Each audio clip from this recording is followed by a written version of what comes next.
Ang ating ikaapat na aralin ay tungkol sa variety ng wika. Mayroong 7 variety ng wika: idiolect, dialect, sociolect, ethnolect, ecolect, pidgin, at register.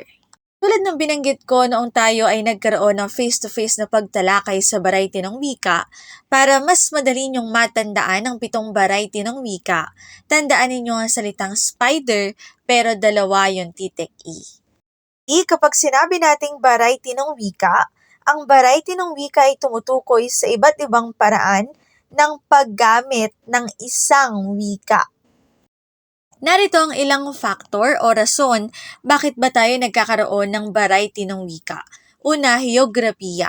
Ibig sabihin, dahil sa pagkakaroon ng iba't ibang lugar na pinagmulan, nagkakaroon din ng iba't ibang gamit ng wika.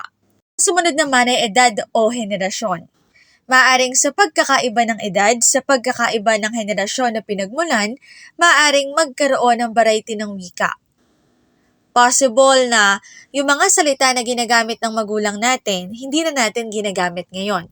At yung mga salitang ginagamit natin ngayon, possible na hindi nila maintindihan kasi magkaiba na yung henerasyon na pinagmulan nila at henerasyon na mayroon tayo ngayon sa kasalukuyan.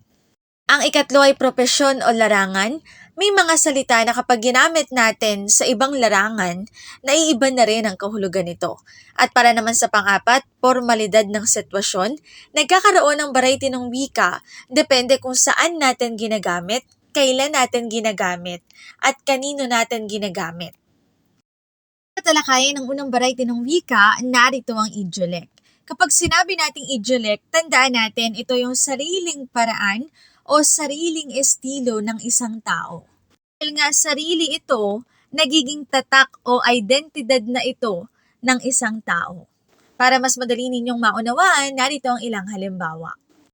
Narito ang mga larawan na kahit wala namang boses, naririnig natin kung ano ba yung isinasaad sa larawan. Para sa unang larawan, mahusay. Kahit hindi natin naririnig na nagsasalita sa Miss Rufa May Quinto, naririnig natin yung kanyang mga katagang go, go, go at todo na to.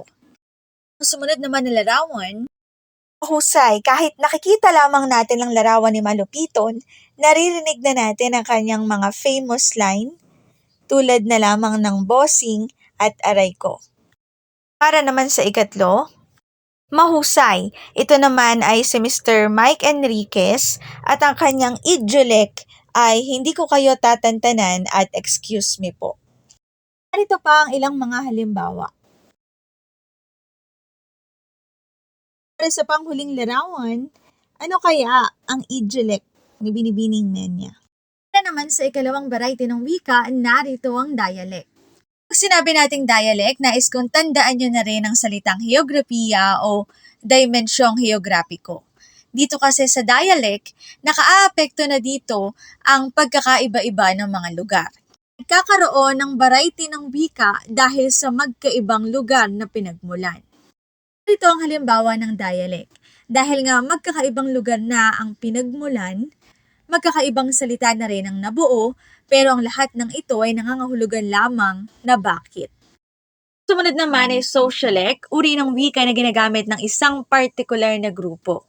Ang mga salitang ito ay may kinalaman sa katayuang sosyo-ekonomiko at kasarian ng individual na gumagamit ng naturang salita. Sa loob ng sociolect, mayroon tayong 3 halimbawa. Gay linggo o bekimon na ginagamit ng mga gay. Ikalawa ay jegemon. Ikatlo ay konyo. Ang gay linggo o bekimon ay lengguwahe ng mga individual na miyembro ng LGBT community, partikular na ng mga gay. Ito ang ilang mga halimbawa. Gora Bells, push mo yan. Okay, Gora na tayo. Saan chika ngayon, chi? Para naman sa ikalawa na nakapaloob din sa sociolect ay tinatawag nating jegemon. Ito ay paggamit o pagbuo ng pangungusap o parirala sa pag-iba-iba ng mga posisyon ng titik sa isang salita.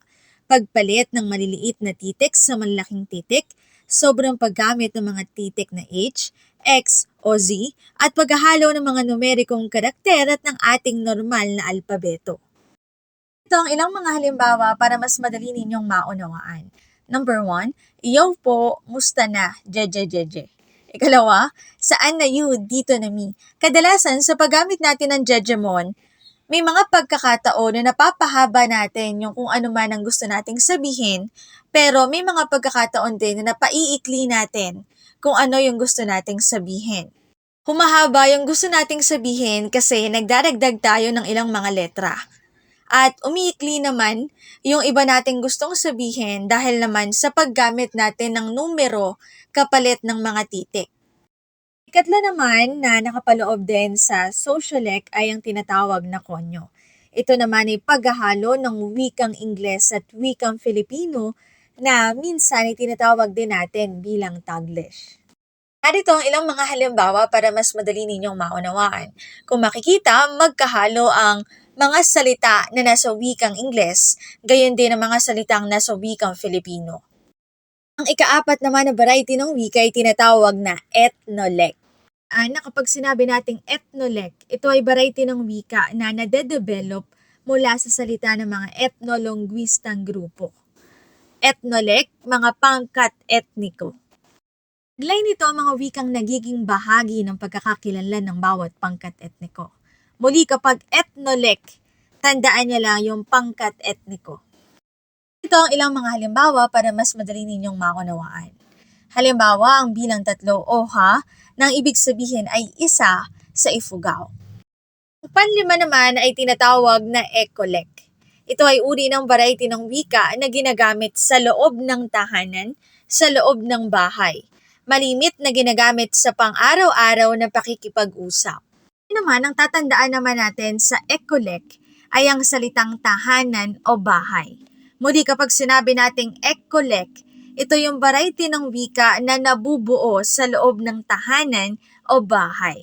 Ibig sabihin, maaring may mga salita na iba ang kahulugan sa bahay namin at iba rin ang kahulugan sa bahay ninyo. Narito ang ilang mga halimbawa para mas madali ninyong maunawaan. Halimbawa, ang salitang platuhan. Kung sa ibang bahay, tinatawag itong pamingganan. Sa amin, tinatawag itong tauban. Naman sa pang-anim, pidgin, ito ay wikang walang formal na estruktura. Ginagamit ng dalawang individual na may dalawa ring ginagamit na unang wika. Pidgin ay walang common wikang ginagamit. Umaasa lamang sila sa mga makeshift na salita o pansamantalang wika lamang. Ito ang ilang mga halimbawa para mas madali ninyong maunawaan.